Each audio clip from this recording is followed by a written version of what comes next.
Good morning, students. Vida, today we are going to start with our new chapter, that is adverb phrase and adverb clause. So, first of all, we should know that what is an adverb.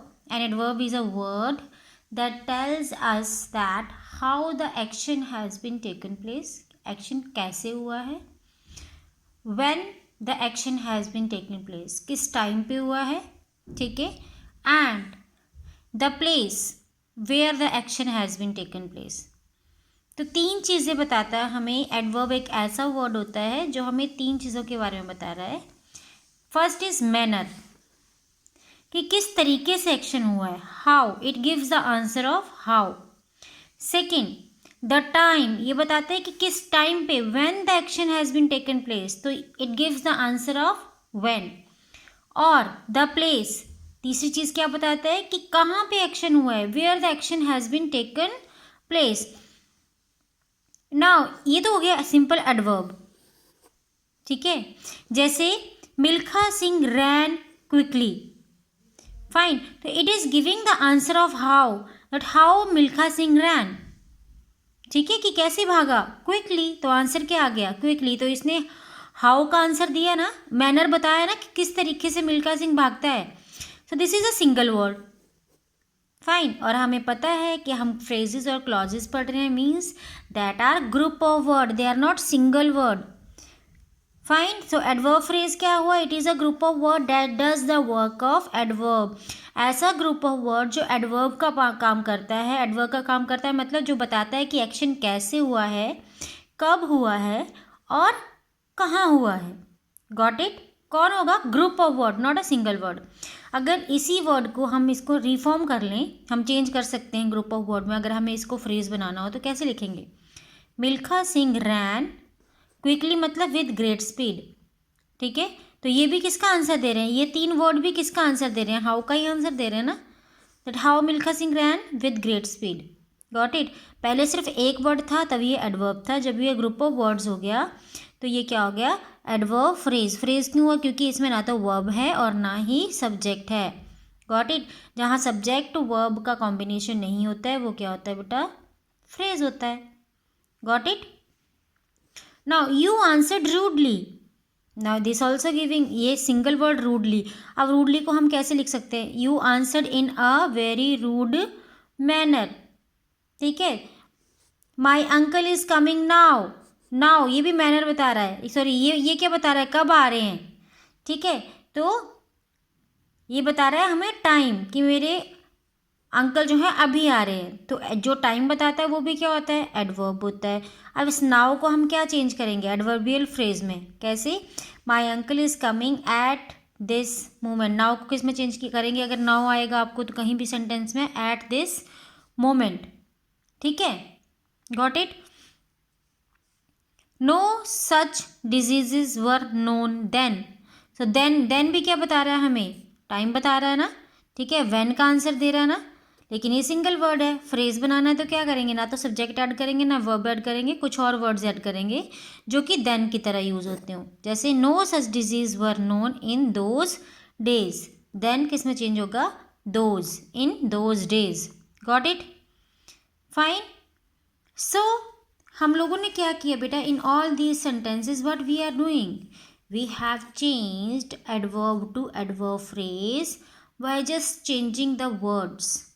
एक word को हमने थोड़े और words add करके change कर दिया, लेकिन ये ध्यान में रखा ना तो हम उसमें सब्जेक्ट डालेंगे ना ही वर्ब डालेंगे. See here, you can buy it everywhere. तो ये किसका आंसर दे रहा है, आप ये पूछोगे ना कि कहाँ पे बाय कर सकता हूँ मैं उस चीज़ को, तो वो आंसर दे रहा है एवरीवेयर. अब एवरीवेयर को अगर कहीं भी एवरीवेयर आता है तो आप कैसे चेंज करोगे एवरीवेयर को, you can buy it in all places. Everywhere को इन ऑल प्लेसेस देख सकते हैं ना हम. ठीक है, so it is a adverbial phrase. Got it. See here in your book you can see, अगर कोई एडवर्ब है देयर, उसको फ्रेज में कैसे चेंज होगा, वो देयर होगा at that place, away to another place. ठीक है, ब्यूटीफुली को कैसे लिख सकते हैं हम, इन अ ब्यूटीफुल स्टाइल और इन अ ब्यूटीफुल मैनर.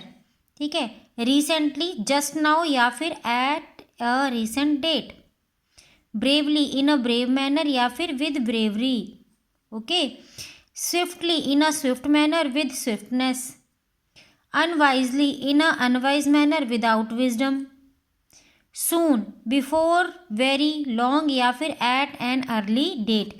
ये जो ऐसी वाली एडवर्ब्स हैं वो इस तरह से एडवर्बियल फ्रेज में चेंज होंगी, ये आपको थोड़ा रिमाइंड करना पड़ेगा। Got it? Now come to your exercise बेटा। एक्सरसाइज तो we will do in our live class only, fine. तो ये हो गया हमारे adverb phrase. You will try these all these your examples and we will do in live class today. The next is come to adverb clause. So what is adverb clause beta? It is also a group of word, है ना, लेकिन उसमें क्या होता है, subject और predicate होता है, सब्जेक्ट वर्ब का कॉम्बिनेशन होता है। नाउन क्लॉज में भी क्या था, सब्जेक्ट वर्ब का कॉम्बिनेशन था, लेकिन वो काम एज अ नाउन कर रहा था, और ये एज अ क्या काम करेगा, वो ग्रुप ऑफ वर्ड जिसमें सब्जेक्ट और प्रेडिकेट होगा और वो एक एडवर्ब की तरह काम करेगा। मतलब वो ये बताएगा कि एक्शन कैसे हुआ है, कहाँ हुआ है, कब हुआ है। Got it? Now see here, the stolen property was found in the dacoits hiding place.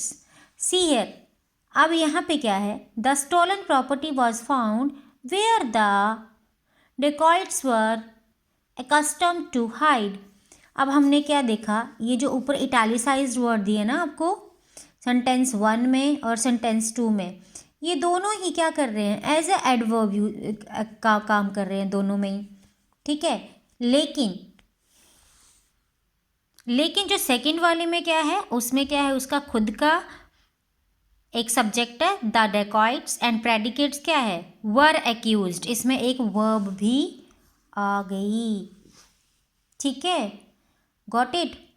So subject और वर्ब का कॉम्बिनेशन होता है जब भी एक एडवर्ब क्लॉज यूज होगा। See, adverb clause does the work of an adverb. It indicate the time, place, manner, reason, purpose, result, condition related to the action mentioned. क्या क्या चीज़ें बताता है वो, टाइम बताता है, प्लेस बताता है, मैनर बताता है, रीज़न बताता है क्यों हुआ है, पर्पस क्या था इस काम का होने का, उसका रिजल्ट क्या निकला, अगर काम हुआ तो किस कंडीशन में हुआ है।